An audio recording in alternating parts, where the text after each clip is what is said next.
Je m'appelle Mathilde Pierrot, j'ai 30 ans. Le jour où j'ai cessé d'être une fille, aux yeux de mes parents a été le jour où je leur ai demandé de m'aider à sauver mon propre corps, plutôt que de voler, une fois de plus, au secours de leur enfant préféré.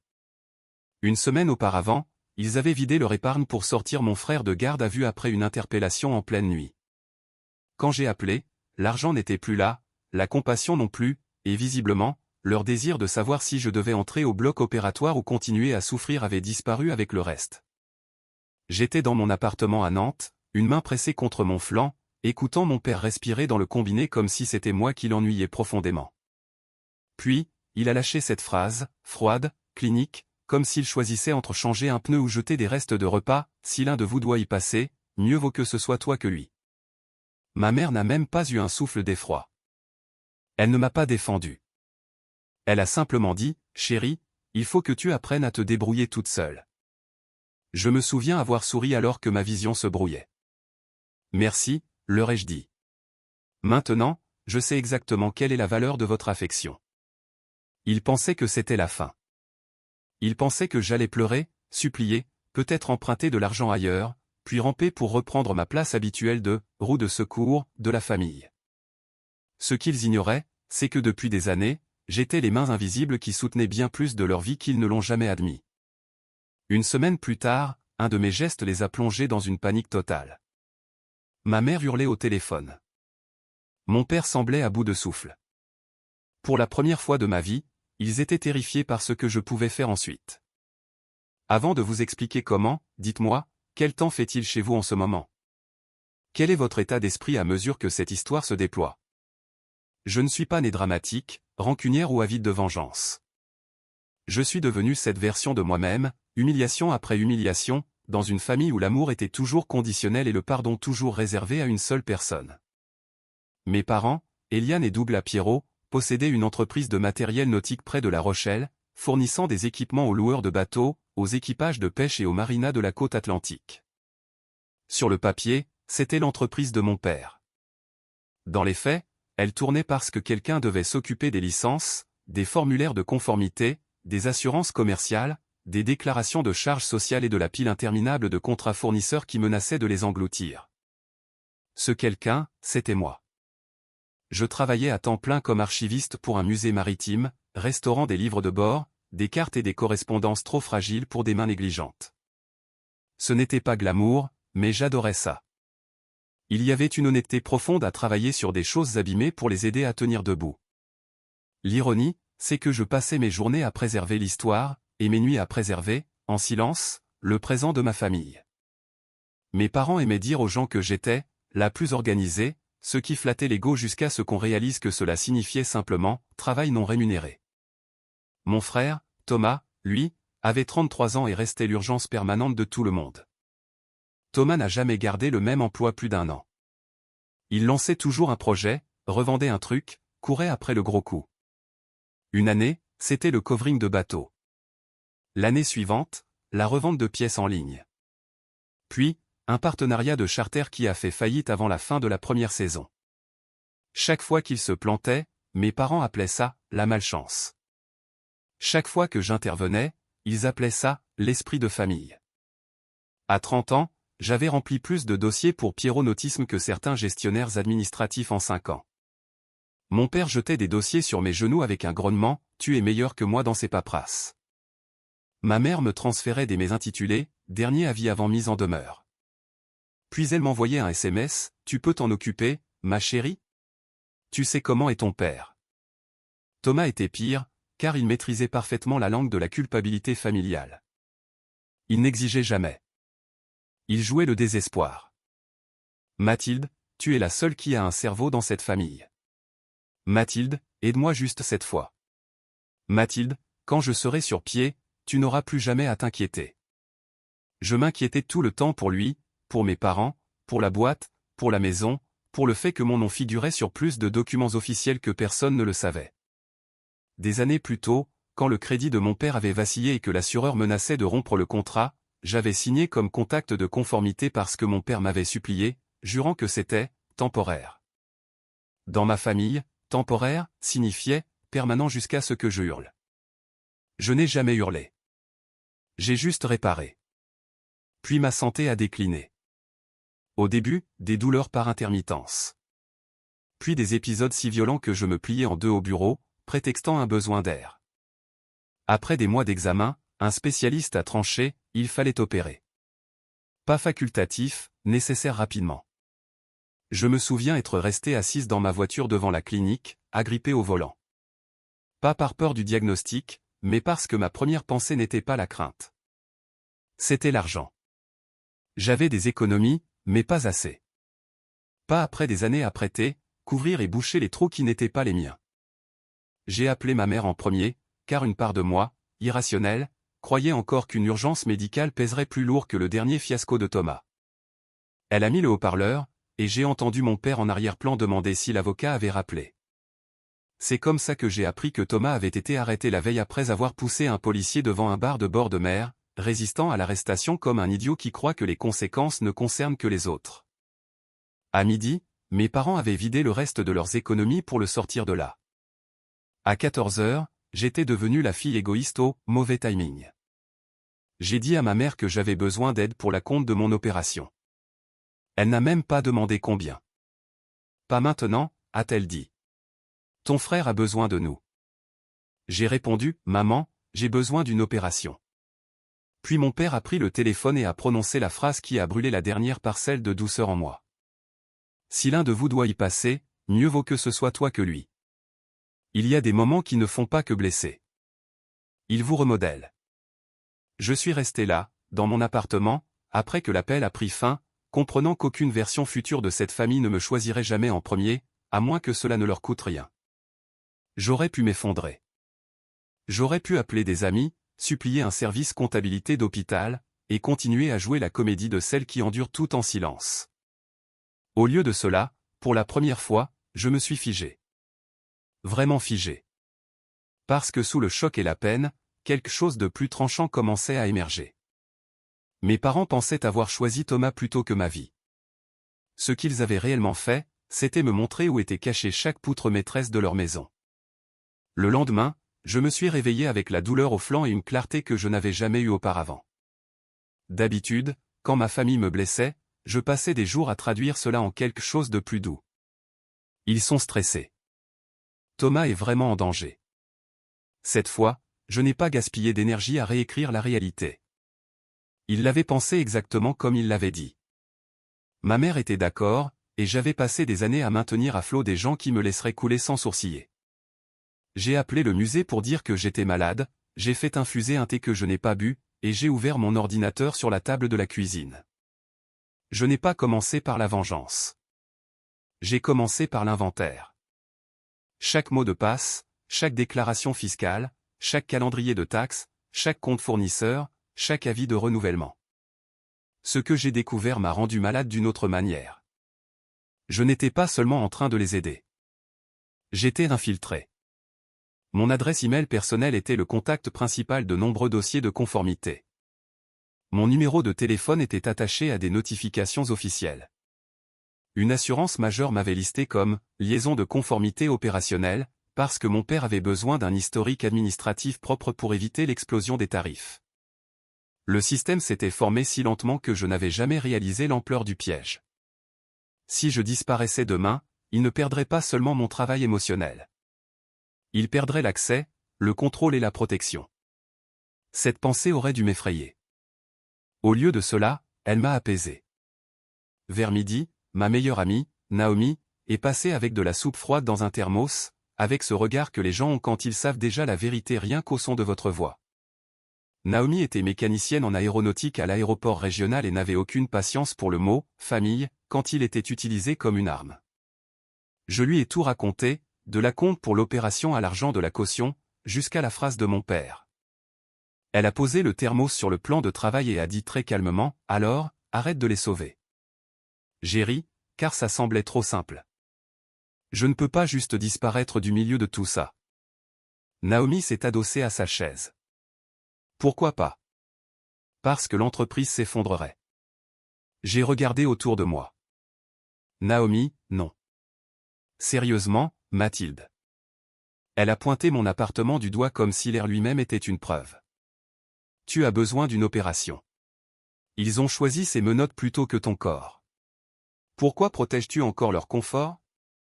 Cette question a frappé plus fort que la cruauté de mon père, car elle m'a forcé à faire face à mon propre rôle.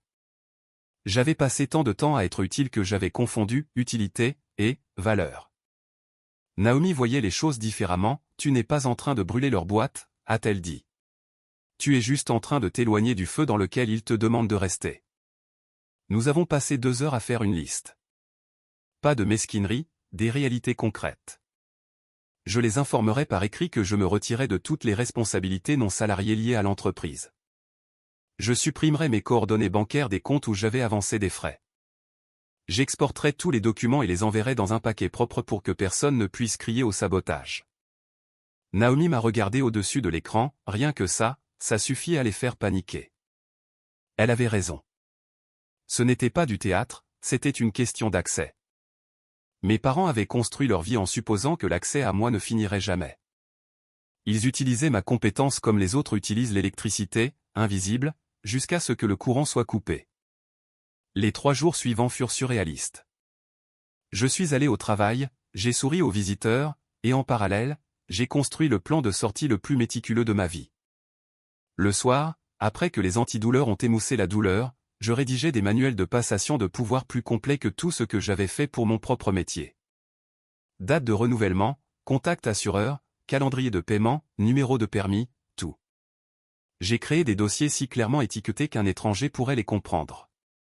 Puis, j'ai envoyé un court message sur le groupe familial, je ne gérerai plus aucune affaire commerciale, financière ou de conformité pour Pierronautisme. Je vous envoie tout ce dont vous avez besoin d'ici vendredi. Après cela, toute responsabilité revient au propriétaire. Thomas a répondu le premier, Mathilde, tu fais vraiment ça à cause d'une dispute? Ma mère a écrit, ne prends pas de décisions émotionnelles quand tu es contrarié. Mon père a appelé 2 fois, puis a envoyé, on parlera en personne. Ne fais pas quelque chose de stupide. Je n'ai jamais répondu. Ce silence n'était pas de la faiblesse. C'était la première limite que je posais sans m'excuser. Vendredi matin, j'ai envoyé l'email. 17 pièces jointes, un document de synthèse, un avis de retrait formel. Pas d'insultes, juste des faits. À midi, j'avais supprimé mes cartes des comptes fournisseurs. À 14 heures, j'ai officiellement retiré mon nom des dossiers de conformité. À 16 heures, ma mère m'a appelé 12 fois d'affilée. J'ai laissé sonner. À 16h26, elle a laissé un message vocal où la panique était palpable. Elle sanglotait si fort que j'ai failli ne pas reconnaître sa voix. Mathilde, qu'est-ce que tu as fait? Pourquoi ils disent que les couvertures doivent être vérifiées? Rappelle-moi tout de suite. Je suis resté dans ma voiture, garé devant le musée, j'ai écouté une fois, et j'ai enfin compris ce que j'aurais aimé savoir des années plus tôt, les gens qui vous traitent de « dramatique », quand vous souffrez vous traiteront de « dangereuse » dès que vous cesserez de leur faciliter la vie. L'explosion réelle a eu lieu le lendemain matin. Mon père était furieux, mais sous sa colère, j'entendais la peur fissurer sa voix. L'assureur dit que si on ne met pas à jour cette documentation, ils ne peuvent pas confirmer la couverture pour la livraison de la semaine prochaine. Qu'est-ce que tu leur as dit, bordel? Ce que je leur avais dit, c'était la vérité, que je n'occupais plus ces fonctions. Que les propriétaires devaient désigner un contact autorisé. Que je ne pouvais pas rester listé pour une opération que je ne contrôlais plus. Ce n'était pas du sabotage. C'était juste l'âge adulte, sans le travail gratuit. J'ai répondu par un SMS, je ne suis plus votre contact de conformité. Mon père a rappelé instantanément. Tu coules ta propre famille à cause de sentiments blessés, a-t-il aboyé. Tu comprends ce que ça peut nous coûter? Tu comprends ce que coûte mon opération, ai-je demandé. Silence. Ne fais pas ça. Faire quoi? Rendre cet appel responsable de tout? Je me suis appuyé contre le mur de la cage d'escalier du musée et j'ai laissé la colère se transformer en quelque chose de plus froid. C'est à cause de cet appel. C'est à cause de chaque appel, de chaque dossier, de chaque panique nocturne que tu as jeté sur mes genoux, pendant que tu racontais au monde entier que Thomas était ton avenir et que j'étais juste une main pratique. Il a changé de tactique, on pourra payer ton opération plus tard. Plus tard? Quand? Après que Thomas aura lancé une autre affaire? Après que maman aura raté d'autres rendez-vous que je suis censé gérer? Sa voix a durci, tu es vindicative. Non, ai-je dit, je suis juste indisponible. Puis j'ai raccroché. Cet après-midi-là, Naomi m'a conduite à ma consultation préopératoire. Dans la salle d'attente, j'ai regardé ma famille s'effondrer en temps réel via les notifications de mon téléphone. Maman, la Marina bloque la livraison sans les nouveaux docs d'assurance. Thomas, papa dit que c'est parce que t'es aigri.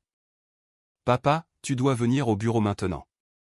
Puis le message qui m'a fait rire aux éclats dans une salle remplie d'inconnus, la famille doit passer avant l'orgueil.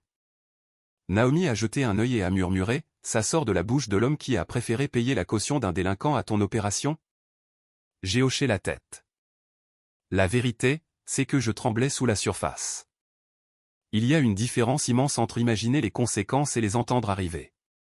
Une partie de moi voulait foncer au bureau, réparer les dossiers, lisser tout ça. Pas parce qu'il le méritait, mais parce que j'avais été conditionné à croire que l'effondrement était de ma faute si j'avais pu l'empêcher. Le lendemain matin, ma mère a débarqué chez moi sans prévenir. Elle avait l'air pire que tout ce que j'avais vu. Maquillage coulé, lunettes noires, elle essayait de forcer le passage, on doit parler à l'intérieur. J'ai bloqué la porte, non, on peut parler ici. Elle m'a regardé comme une étrangère, Mathilde, arrête ça. Ton père perd la tête. Thomas aggrave tout. On a juste besoin que tu aides quelques jours, le temps que ça se tasse. Quelques jours, c'était la phrase familiale qui construisait les prisons. Non, ai-je dit, vous avez tous les documents nécessaires. Elle a baissé la voix, chérie, il revoit les couvertures parce que tu es parti sans prévenir. J'ai failli rire, j'ai envoyé un dossier de passation complet et un préavis formel. C'est ça, prévenir. Elle a posé une main sur son cœur, comme si elle allait pleurer, tu sais que ton père ne peut pas gérer ces trucs administratifs. Alors peut-être qu'il ne devrait pas posséder une entreprise qui en dépend. Ça a porté. Son visage s'est figé. C'est à cause de Thomas, c'est ça? Non, ai-je dit, c'est à cause de vous deux. Elle a tenté un dernier angle, il a fait une erreur. C'est ton frère. Je me suis avancé pour qu'elle doive me regarder en face, et je suis ta fille. Celle à qui tu as dit d'apprendre à se débrouiller toute seule. Elle a ouvert la bouche, mais il n'y avait plus rien à dire. Elle avait choisi.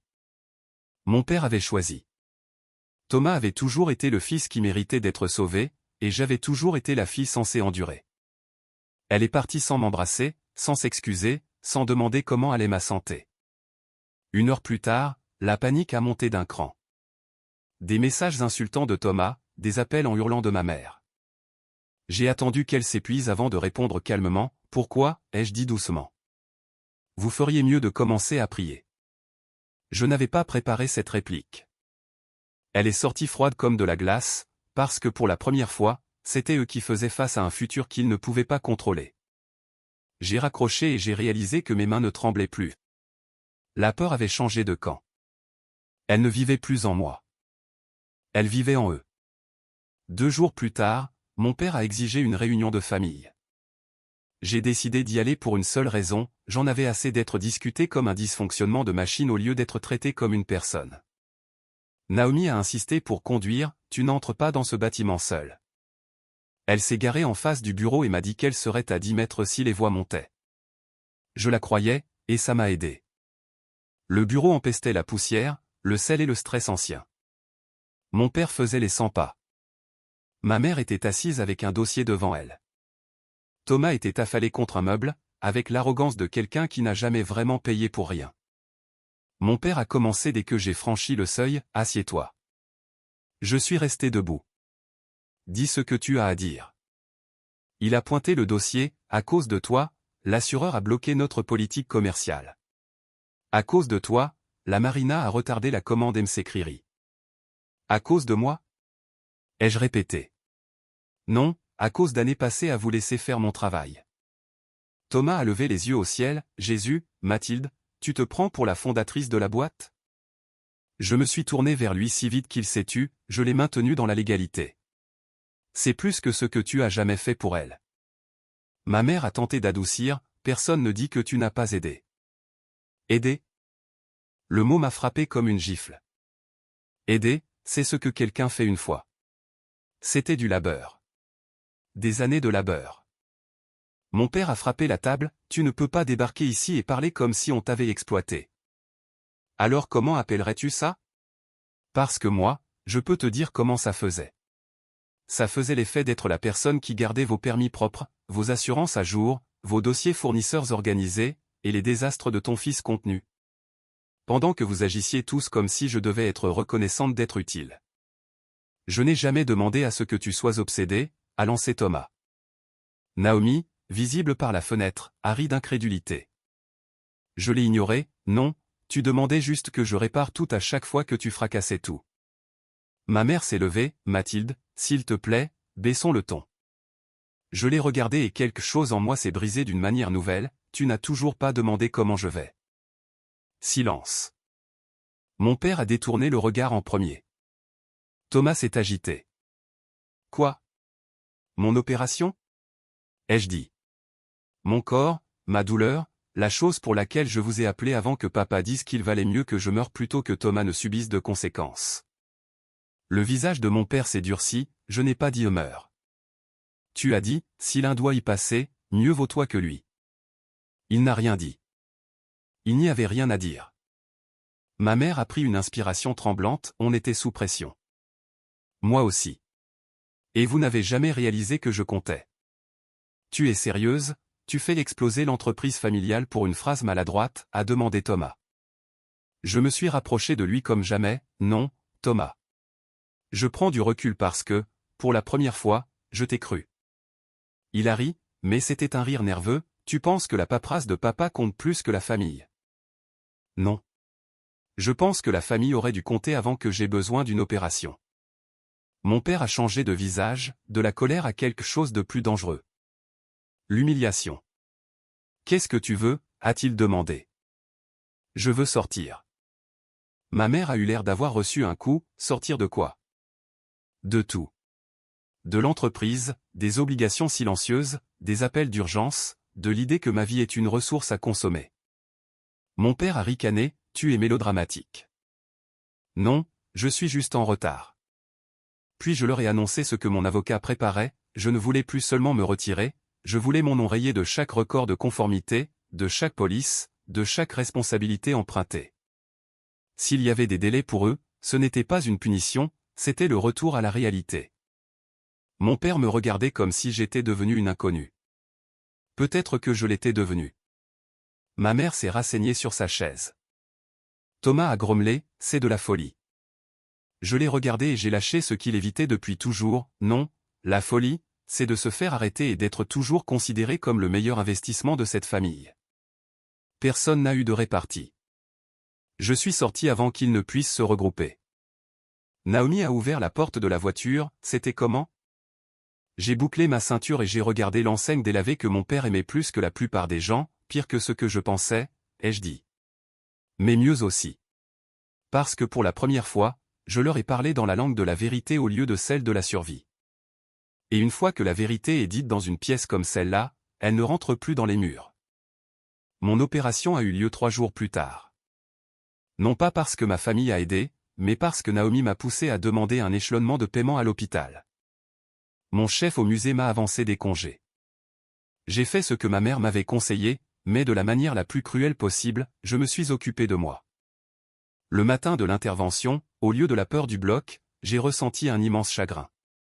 Pas pour mon corps. Pour la famille que j'essayais désespérément de ressusciter dans ma tête. Celle où une mère reste, où un père protège, où un frère ressent de la honte plutôt que de l'arrogance. Cette famille-là n'existait pas.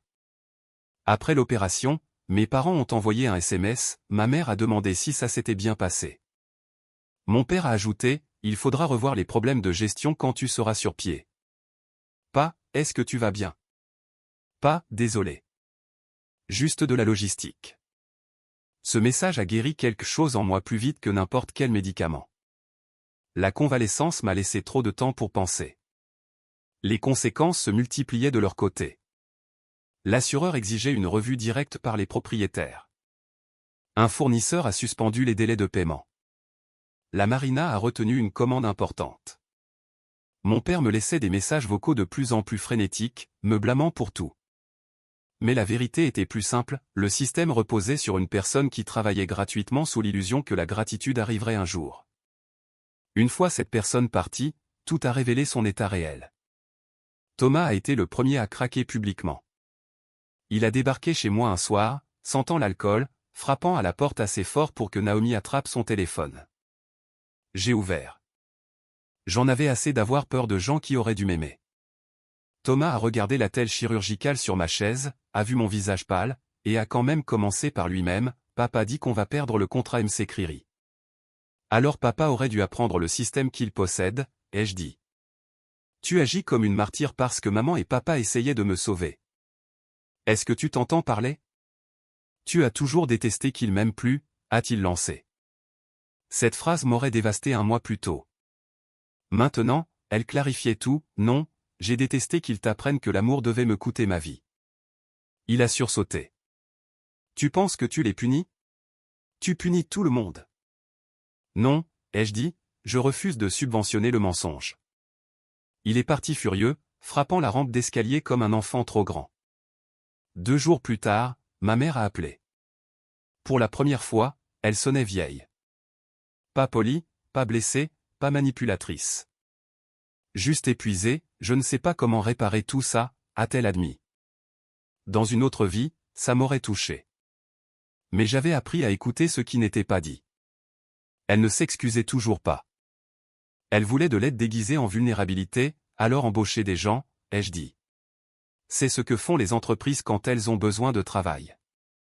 On ne peut pas se le permettre pour le moment. Vous ne pouviez pas vous permettre le travail gratuit non plus. J'ai raccroché. Le tournant est arrivé une semaine plus tard quand mon avocat m'a appris que mon père avait continué de me lister comme contact de conformité sur un renouvellement, même après mon refus formel. Ce n'était pas un complot criminel, c'était pire, une routine d'appropriation.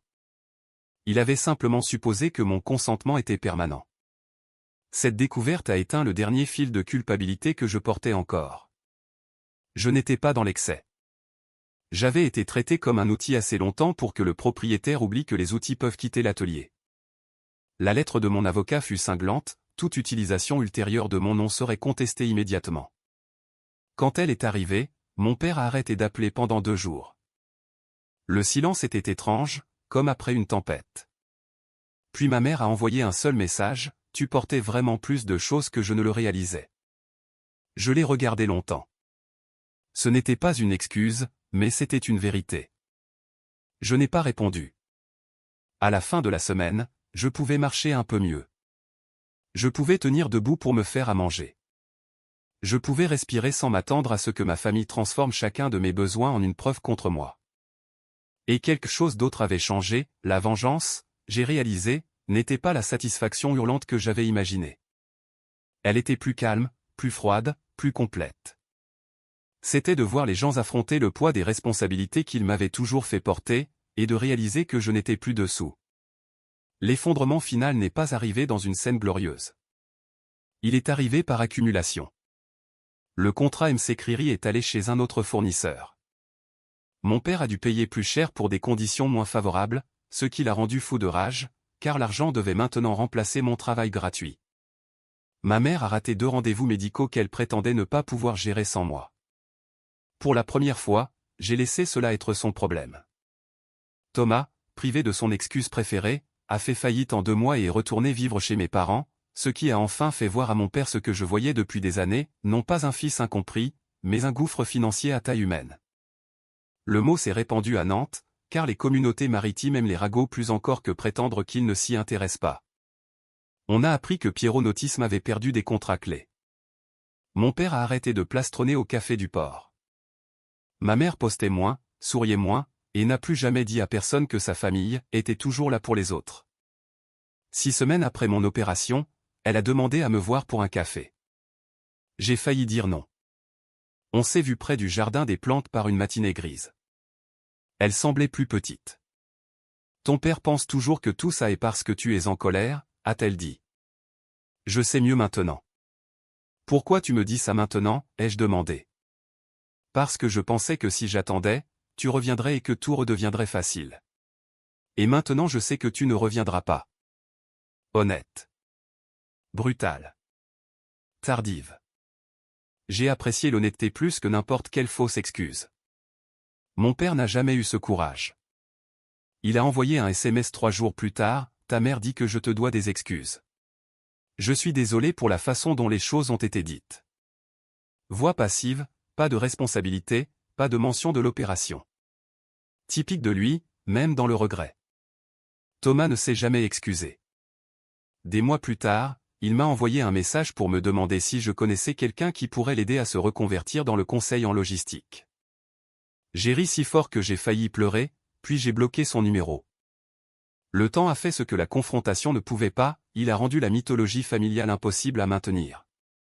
Mes parents ont dû embaucher de vrais professionnels pour faire une fraction de ce que je faisais en silence. Chaque chèque qu'ils écrivaient était un rappel que je n'avais pas aidé un peu. J'avais porté une charge structurelle. Et une fois qu'on connaît le coût de quelque chose, il devient difficile de mépriser la personne qui le fournissait gratuitement. Quant à moi, la guérison est venue par morceaux. Physiquement, je suis redevenue forte. Je suis retournée au musée. J'ai restauré un livre de bord du 19e siècle, j'ai pris mon café sur les marches du musée sous le soleil, et je suis revenu dans un corps qui était le mien, pas une facture que ma famille ne voulait pas payer. Émotionnellement, c'était plus étrange. Il y a eu des jours de deuil, car, d'une certaine manière, j'ai dû faire le deuil de mes parents tels que j'aurais voulu qu'ils soient. Mais cela m'a donné de l'espace pour construire quelque chose de mieux. Naomi a dit un soir, tu sais, ce qui fait le plus peur, ce n'est pas ce que tu as fait. C'est que tu as appris que tu pouvais partir. Elle avait raison. Ma vengeance, ce n'était pas de les détruire. Leurs habitudes et leur déni l'avaient fait bien avant moi. Ma vengeance, c'était d'avoir enfin arrêté de traduire leur cruauté en « devoir ». J'ai arrêté de porter ma vie pour des gens qui traitaient ma douleur comme un désagrément. J'ai arrêté de confondre « être nécessaire » et « être aimé ». Et le plus étrange, c'est qu'une fois que j'ai fait ça, l'espoir est revenu, sous une forme en laquelle je peux enfin avoir confiance. Pas l'espoir que ma famille se transforme, mais l'espoir que je pouvais construire une vie où ma valeur n'était pas mesurée par la quantité d'effondrement que je pouvais absorber sans me plaindre. Alors, si vous voulez une fin où tout le monde change, où mon père pleure et mon frère devient quelqu'un de bien, je ne peux pas vous la donner. La vraie vie est plus dure, mais plus utile. Ce que je peux vous donner, c'est ceci, ils ont enfin appris ce que coûte mon absence. Et j'ai enfin appris que laisser les gens ressentir ce coup n'est pas de la cruauté. Parfois, c'est la première chose honnête que vous faites pour vous-même depuis des années.